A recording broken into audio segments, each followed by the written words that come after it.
मैं Mukesh Kumar Sharma mission board के online मंच पर आप सभी बच्चों का स्वागत करता हूं। आज हम फिर एक क्लास राजनीति विज्ञान संजीव डेस्क लेकर आपके सामने हाजिर हैं। तो शुरू करते हैं अपनी क्लास को। पहला क्वेश्चन है, उत्तर अटलांटिक संधि संगठन नाटो की स्थापना कब हुई? देखो, पहला प्रश्न है नाटो। उत्तर अटलांटिक संधि संगठन की स्थापना कब हुई? तो देखिए बच्चों, ये क्या था, ये शीत युद्ध के दौरान अमेरिका के नेतृत्व में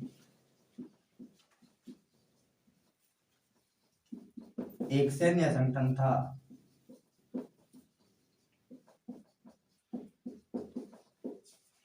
इसकी स्थापना हुई 1949 में। 1949 में उत्तर अटलांटिक संधि संगठन की स्थापना होती है और उसमें सदस्य थे 12। स्थापना के समय सदस्य 12 और वर्तमान में 30 सदस्य। नाटो की स्थापना का प्रमुख उद्देश्य सोवियत संघ का मुकाबला करना था। अमेरिका ने इन 12 देशों के साथ एक सैन्य संगठन बनाया। इन 12 का उद्देश्य था एक साथ मिलकर वार करना, अर्थात एक का दुश्मन सबका दुश्मन। इसी के जवाब में सोवियत संघ ने वार्सा पैक्ट संधि लेकर आए थे। दूसरा क्वेश्चन है अपना, वर्ष 1987 में भारत सरकार के द्वारा किस देश में शांति सेना भेजी गई? पीस कीपिंग फोर्स, शांति सेना। देखो, भारत सरकार ने क्या किया, 1987 की बात है, श्रीलंका में शांति सेना को भेजा क्योंकि यहाँ तमिल और सिंहली जाति के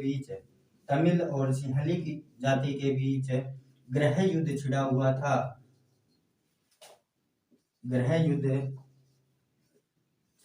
था। और शांति स्थापित करने के लिए भारत सरकार ने, प्रधानमंत्री थे उस समय राजीव गांधी, उन्होंने श्रीलंका में शांति सेना भेजी। देखो, इसी शांति सेना ने वहां पर तमिल आंदोलनकारियों या तमिल विद्रोहियों को दबाया। अगला क्वेश्चन है, सन 1971 के भारत पाक युद्ध के पश्चात किस नए देश का जन्म हुआ? तो 1971 में भारत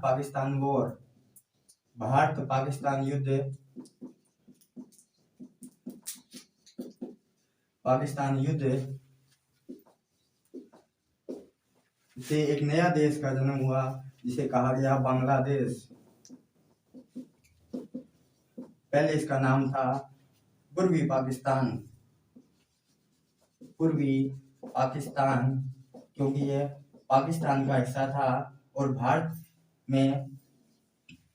के नक्शे के संदर्भ में भारत से यह पूर्व दिशा में स्थित था, इसलिए इसको पूर्वी पाकिस्तान कहा गया। अगला क्वेश्चन है, प्रथम पंचवर्षीय योजना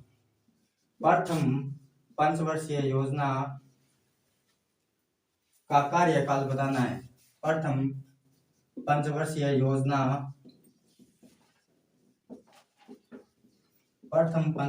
योजना का कार्यकाल। तो देखिए, प्रथम पंचवर्षीय योजना का कार्यकाल रहेगा 1951 से 1956 और अब तक 12 पंचवर्षीय योजनाएं।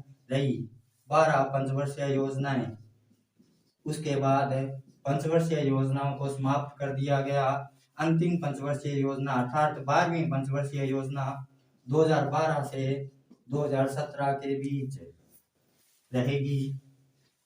अगला क्वेश्चन है बच्चों,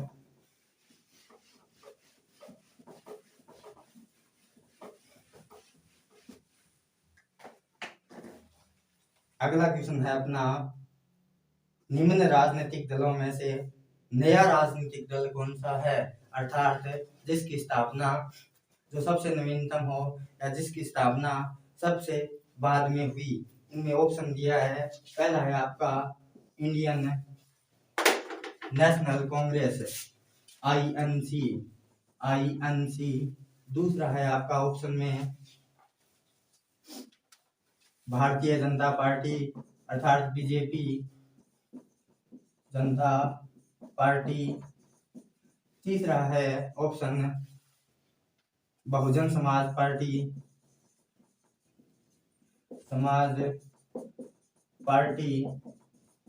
और चौथा ऑप्शन है आम आदमी पार्टी एएपी।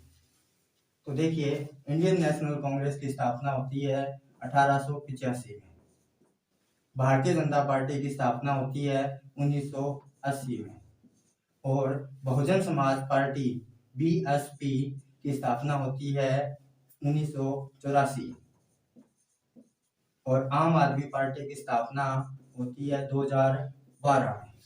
तो इस प्रकार सबसे नवीनतम पार्टी इनमें से रहेगी आम आदमी पार्टी।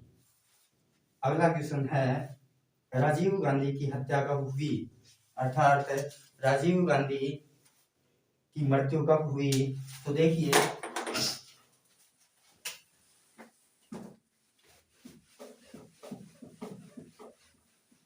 राजीव गांधी की हत्या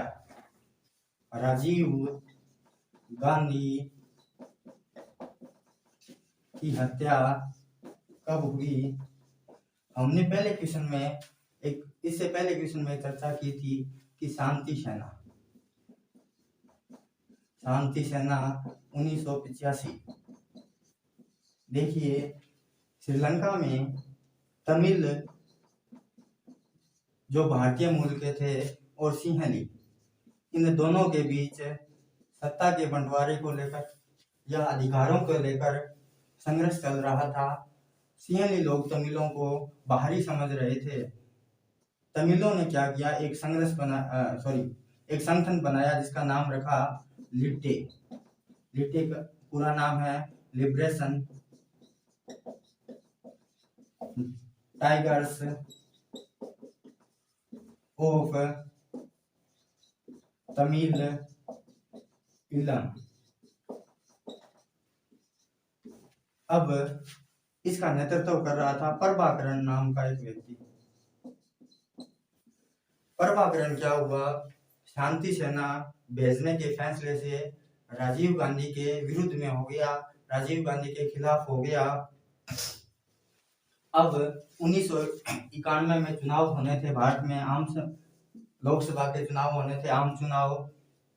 राजीव गांधी तमिलनाडु के श्री पेरुम्बदूर में एक चुनावी सभा में गए हुए थे। 21 मई 1991 की बात थी। उनको एक आत्मघाती बम विस्फोट से उड़ा दिया गया। इस प्रकार राजीव गांधी की लिट्टे के कार्यकर्ताओं द्वारा हत्या कर दी गई। अगला क्वेश्चन है बच्चों, वारसा संधि कब हुई।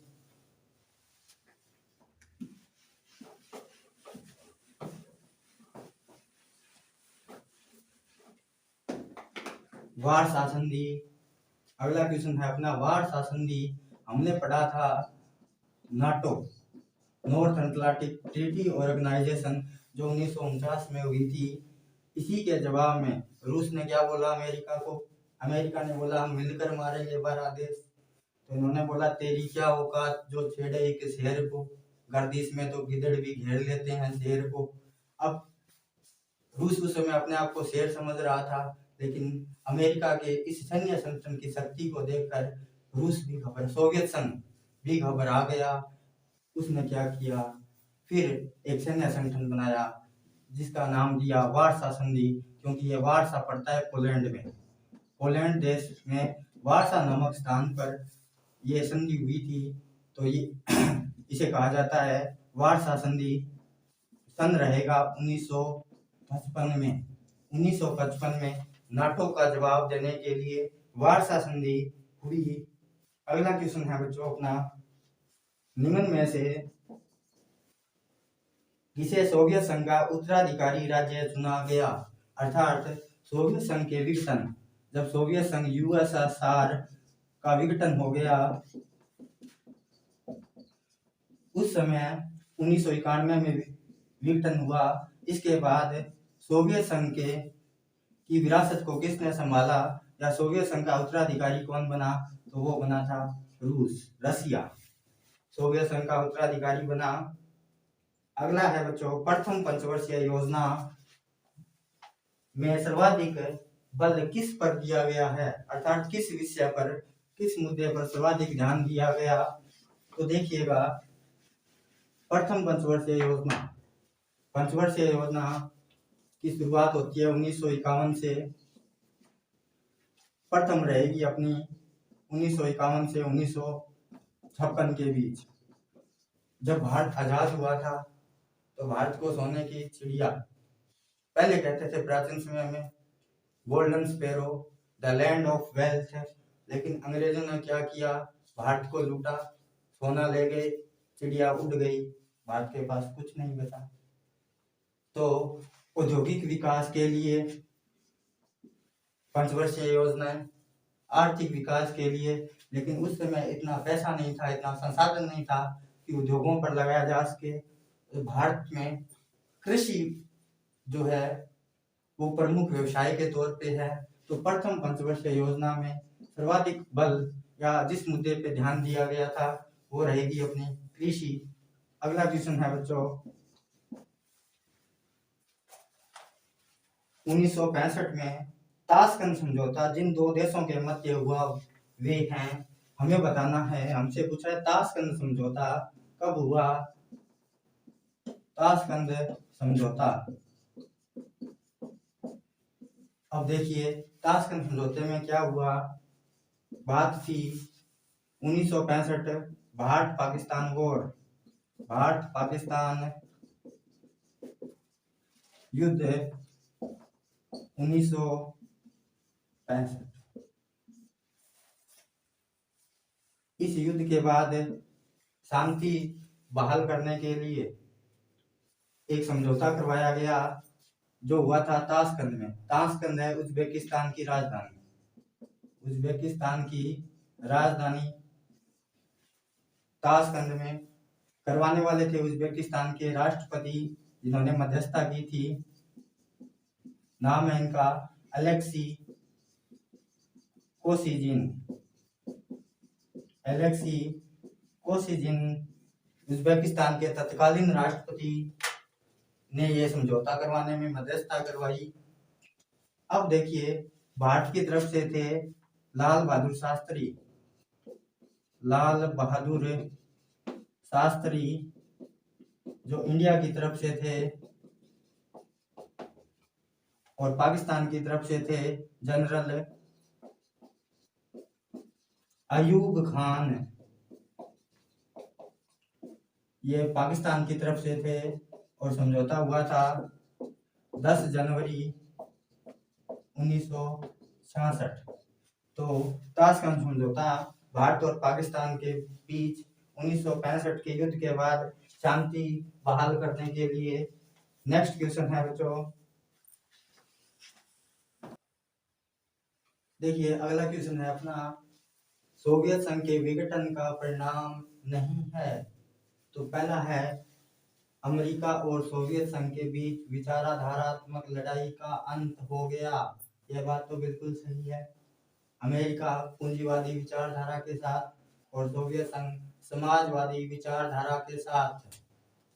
इसमें सोवियत संघ का विघटन होते ही अमेरिका की पूंजीवादी विचारधारा की जीत हुई, ये बात तो सही है। दूसरा, स्वतंत्र राज्यों के राष्ट्रकुल का जन्म, ये बात भी बिल्कुल सही है। जैसे ही सोवियत संघ का विघटन हुआ, सोवियत संघ से 15 नए देश विश्व के मानचित्र पर प्रदर्शित हुए। अगला, ये बात भी सही है, ये बात भी सही है। विश्व व्यवस्था के शक्ति संतुलन में बदलाव, ये बात भी सही है। जो अमेरिका और सोवियत संघ दोनों विश्व पर एक छत्र राज की लड़ाई लड़ रहे थे। सोवियत संघ टूट जाने से सोवियत संघ की शक्ति समाप्त हो गई, अमेरिका की शक्ति प्रबल हुई, अमेरिका की जीत हुई। एक ध्रुवीय विश्व की शुरुआत अर्थात महाशक्ति के रूप में अमेरिका का वर्षव शुरू। अगला है बच्चों मध्य पूर्व में संकट। ये बात गलत है। मध्य पूर्व अर्थात मध्य पूर्व एशिया, मिडिल ईस्ट में संकट, इसका कोई परिणाम सोवियत संघ के विघटन से नहीं है। तो इसमें जो अपना सही रहेगा वो रहेगा मध्य पूर्व में संकट, अर्थात सोवियत संघ के विघटन के परिणामों में मध्य पूर्व में संकट से कोई संबंध या कोई सरोकार नहीं है। अगला क्वेश्चन है समग्र क्रांति या संपूर्ण क्रांति के जनक।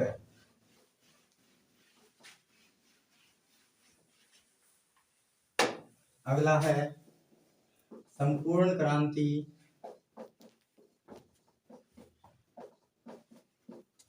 या समग्र क्रांति के जनक किनको माना जाता है? तो देखिए जयप्रकाश नारायण।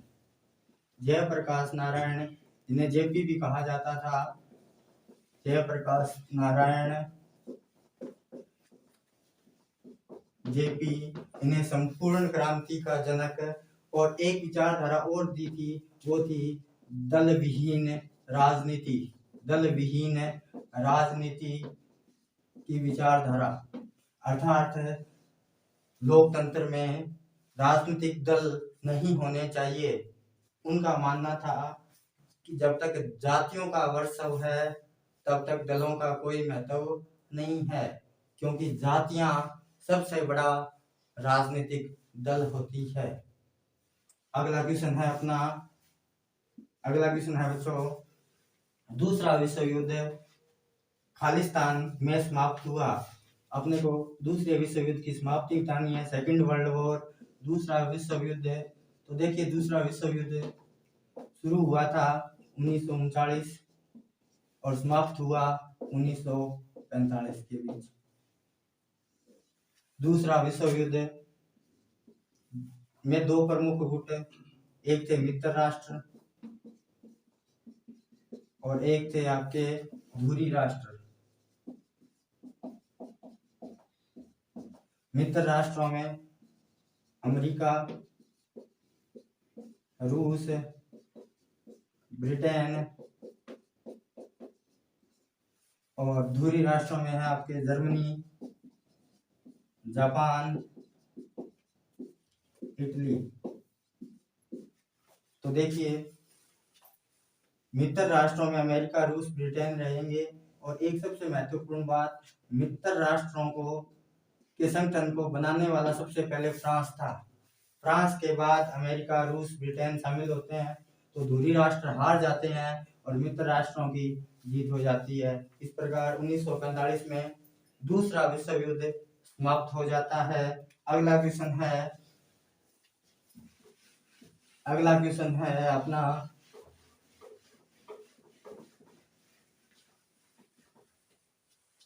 अंतर्राष्ट्रीय न्यायालय में न्यायाधीशों का चुनाव खालिस्तान तथा सुरक्षा परिषद में पूर्ण बहुमत द्वारा होता है। देखिए पहले तो हम ये समझते हैं अंतर्राष्ट्रीय न्यायालय।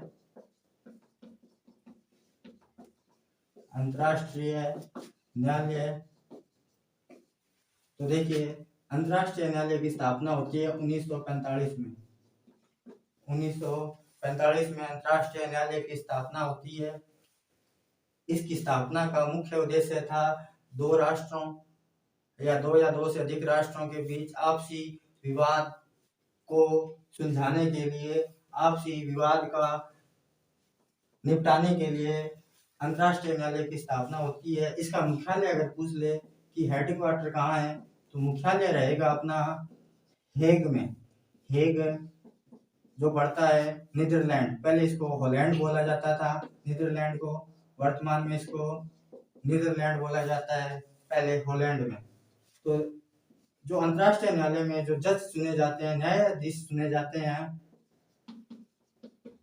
उनका चुनाव आम सभा जनरल असेंबली और सुरक्षा परिषद में वोटिंग से तय होता है। इसमें राजस्थान के एक व्यक्ति है जिनका नाम है दलवीर भंडारी। दलवीर भंडारी अंतर्राष्ट्रीय न्यायालय में अपनी जज के तौर पे अपनी सेवाएं दे रहे हैं और दलवीर भंडारी का संबंध राजस्थान में से जोधपुर, राजस्थान के जोधपुर जिले से इनका संबंध है। तो प्रश्न था अपना कि अंतर्राष्ट्रीय न्यायालय में न्यायाधीशों की नियुक्ति आम सभा और सुरक्षा परिषद में पूर्ण बहुमत द्वारा होता है। अगला क्वेश्चन है बच्चों, सुरक्षा नीति का संबंध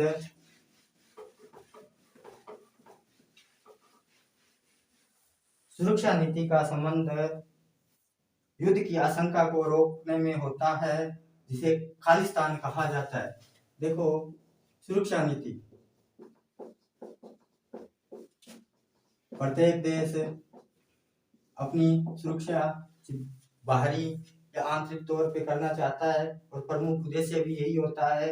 तो युद्ध की आशंका को रोकने के लिए जो पद्धति है या जो नाम दिया गया है उसका नाम है अप्रोच, अर्थात रोकना, युद्ध की संभावनाओं को रोकना। अगला क्वेश्चन है 1952 के पहले आम चुनाव में लोकसभा के साथ साथ खालिस्तान के भी चुनाव करवाए गए थे। तो 1952 में प्रथम आम चुनाव हुए। प्रथम आम चुनाव ये लोकसभा के साथ साथ प्रत्येक राज्य की विधानसभा के लिए भी हुए थे। भारत में प्रथम आम चुनाव 1952, तो ये लोकसभा के साथ साथ विधानसभा के लिए भी करवाए गए थे। और ये चुनाव करवाता कौन है? ये करवाता है अपना चुनाव आयोग। चुनाव आयोग जिसकी स्थापना हुई थी 25 जनवरी 1950। 25 जनवरी 1950 को जिसकी स्थापना होती है। अगला है बच्चों, कांग्रेस पार्टी में टूट के पश्चात मोरारजी देसाई खालिस्तान पार्टी में शामिल हुए।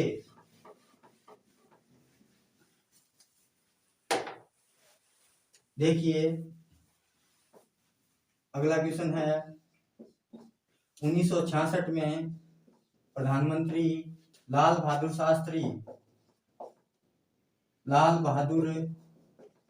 शास्त्री जी की मौत हो जाती है।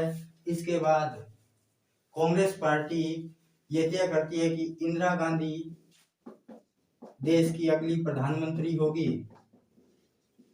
अब इंदिरा गांधी को प्रधानमंत्री बनाए जाने से कांग्रेस के भीतर जो वृद्ध नेता थे या सबसे अनुभवी नेता थे वो नाराज हो गए।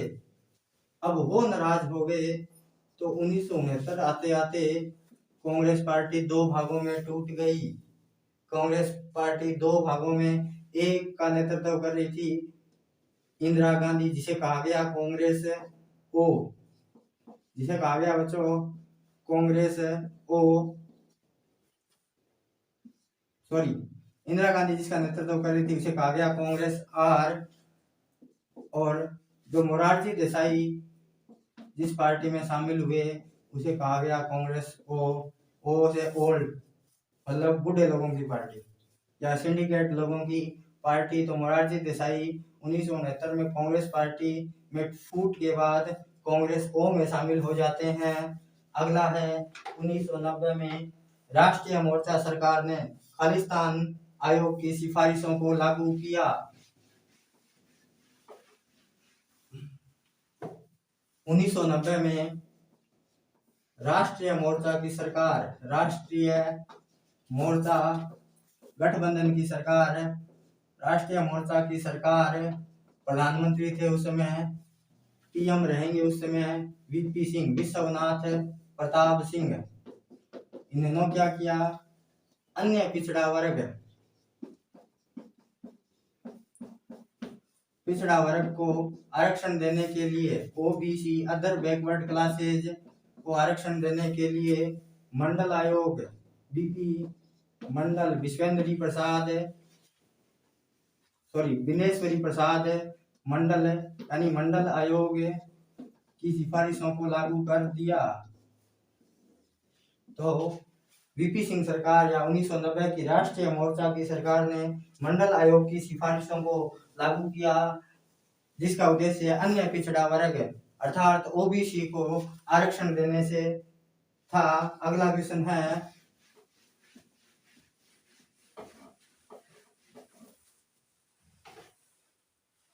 1917 की रूसी क्रांति के नायक कौन थे? अर्थात 1917 में हुई रूसी क्रांति का नेतृत्व किसने किया था? रूसी क्रांति का नेतृत्व तो वो रहेंगे बच्चों व्लादिमीर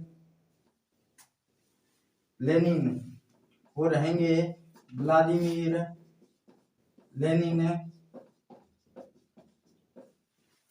अगला है अपना क्वेश्चन, सोवियत संघ के नेतृत्व में बने पूर्वी यूरोप के देशों के सैनिक संगठन का नाम बताना है। तो वो रहेगा अपना वार्सा पैक्ट।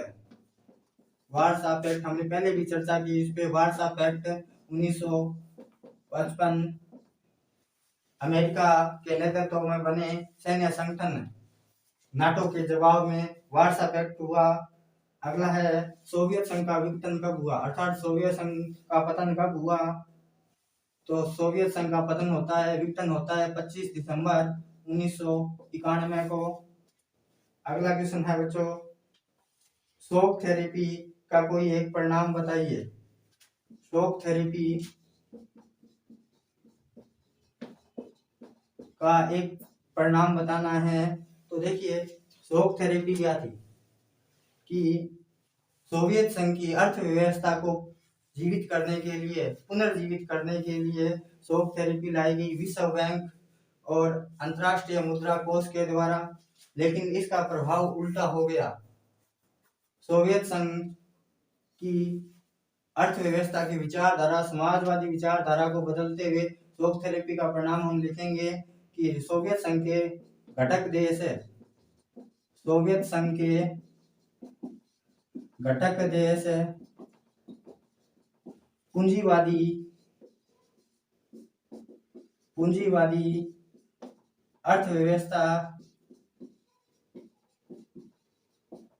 अर्थव्यवस्था को अपनाया या ग्रहण किया। अगला है ब्रेटन वुड प्रणाली के अंतर्गत किस प्रकार के नियम तय किए गए?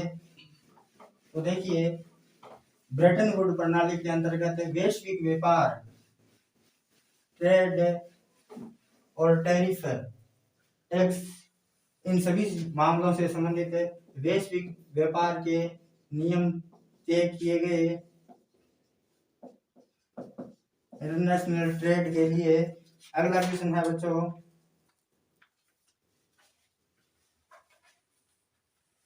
अगला क्वेश्चन है अपना बामसेफ का पूरा नाम बताना है। बामसेफ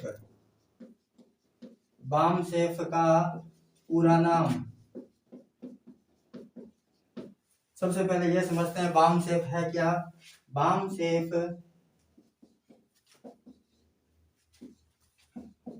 ये बैकवर्ड और माइनॉरिटी गवर्नमेंट एम्प्लॉय जो थे उनका एक संगठन था। इसका पूरा नाम रहेगा, इसकी स्थापना होती है 1978 में और उनकी स्थापना में बीएसपी के संस्थापक काशीराम का महत्वपूर्ण योगदान रहता है। तो इसको लिखेंगे हम बैकवर्ड एंड माइनॉरिटी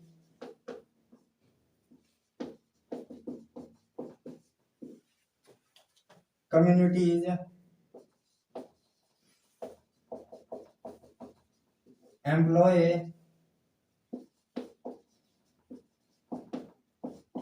फेडरेशन। इस प्रकार इसका पूरा नाम हो गया backward and minority communities employ federation. ये पिछड़ा और अल्पसंख्यक समुदाय के कर्मचारियों का एक संघ था। अगला क्वेश्चन है बच्चों, ग्रामीण महिलाओं ने शराब के खिलाफ कौन सा विरोधी आंदोलन चलाया? तो देखिए शराब से सबसे अधिक त्रस्त होती है तो वो महिलाएं होती, क्योंकि उनके पतिदेव शराब पीकर आ जाते हैं। फिर उनको चाहिए सलाद, उनको चाहिए लजीज खाना और उनकी हर ख्वाहिश पूरी हो, लेकिन ऐसा होता नहीं है। जब होता नहीं है तो घरेलू हिंसा होती है। महिलाएं इससे तंग आकर आंध्र प्रदेश में ताड़ी विरोधी आंदोलन की शुरुआत होती है। ताड़ी विरोधी आंदोलन, ताड़ी बिहार में एक प्राकृतिक रस के तौर पे प्राप्त होती है। एक पेड़ से शराब जैसा नशा, शराब से कम नशा होता है लेकिन शराब जैसा ही होता है, तो इसीलिए इसका नाम ताड़ी है। तो ताड़ी विरोधी आंदोलन शुरुआत होती है आंध्र प्रदेश से। आंध्र प्रदेश से महिलाओं ने शराब की गाड़ियां को लूट लिया गया, ठेकेदारों के साथ मारपीट हुई और दुकानों की पिकेटिंग की गई। पिकेटिंग का मतलब होता है आने व किसी निश्चित स्थान पर आने व जाने के रास्ते को रोक देना, अवरुद्ध कर देना, रास्ता बंद कर देना, उसे पिकेटिंग कहते हैं। अगला क्वेश्चन है बच्चों, क्योटो प्रोटोकॉल सम्मेलन कब और किस देश में हुआ? तो क्योटो प्रोटोकॉल ये होता है बच्चों 1997 में, 1997। स्थान रहेगा जापान, देश जापान है। जापान के एक शहर है क्योटो में हुआ था, इसीलिए इसका नाम क्योटो प्रोटोकॉल। और सन रहेगा 1997। अब अगला क्वेश्चन है, साझी संपदा से आप क्या समझते हैं?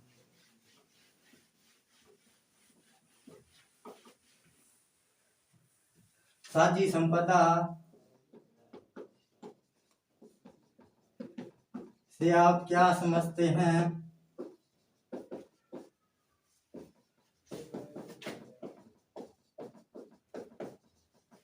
तो देखिए बच्चों, साझी यानी जिस पर सबका अधिकार, अर्थात वह संपदा या वह संपत्ति जिस पर किसी एक व्यक्ति का निजी अधिकार न होकर संपूर्ण मानव जाति का अधिकार होता है, साझी संपदा कहलाती है। अर्थात जिसपे संपूर्ण मानव जगत जिसका इस्तेमाल कर सकता है, जिसका उपयोग कर सकता है। तो जैसे अपने वायुमंडल हो गया, अपना महासागर हो गए, बाहरी अंतरिक्ष हो गया,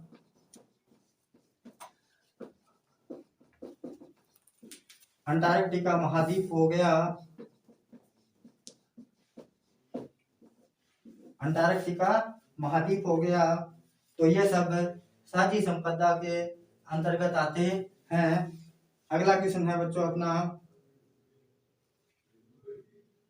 वैश्वीकरण के जिम्मेदार कोई दो कारक बताइए।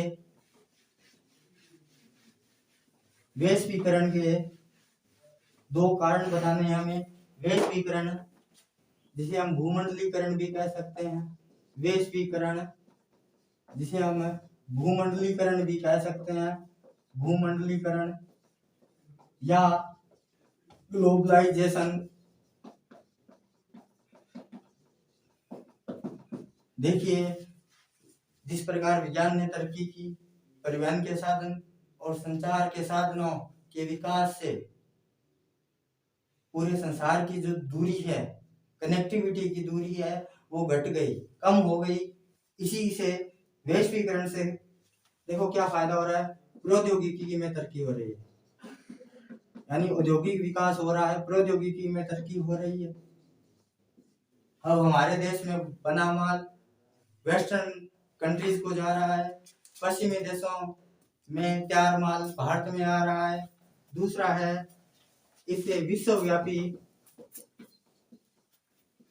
पारस्परिक जुड़ाव, अर्थात संस्कृतियों का आदान प्रदान हो रहा है। अपन करते हैं डिस्को डांस जो अमेरिका का है, वेस्टर्न कल्चर का, और अपने वाला नागिन डांस वो लेकर चले गए। जब तक नागिन डांस नहीं होता शादी में, तब तक तो स्वाद ही नहीं आता, शादी कंप्लीट ही नहीं मानी जाती। अगला और लास्ट क्वेश्चन है बच्चों, विश्व संस्कृति के नाम पर क्या हो रहा है, अर्थात संपूर्ण विश्व की एक जैसी संस्कृति करने में क्या परिणाम आ रहे हैं। तो देखो, इसे हम कह सकते हैं कि पूरे विश्व पर या शेष विश्व पर पश्चिमी संस्कृति ला दी जा रही है। वेस्टर्न कल्चर का प्रभाव तेजी से बढ़ रहा है, पश्चिमी संस्कृति का प्रभाव तेजी के साथ बढ़ रहा है। इस प्रकार आज की अपनी class Sanjeev desk practice number 3 के जो छोटे क्वेश्चन थे वो हम कंप्लीट करते हैं, और बड़े जो क्वेश्चन होंगे वो जब सब प्रैक्टिस सेट कंप्लीट हो जाएंगे, छोटे क्वेश्चन, उसके बाद हम शुरू करेंगे। और आपके लिए एक विशेष सूचना ये है कि आपके एग्जाम की जो तिथि थी वो घोषित हो चुकी है, आपके एग्जाम नज़दीक हैं। तो घबराने की बजाय एक योजनाबद्ध तरीके से तैयारी कीजिए, सिलसिलेवार प्रत्येक सब्जेक्ट को बराबर समय देते हुए। और आशा है कि ये क्लास आपके लिए उपयोगी हो रही है। तो इस क्लास को अपने साथियों के साथ शेयर कीजिए, लाइक कीजिए और सब्सक्राइब कीजिए। धन्यवाद।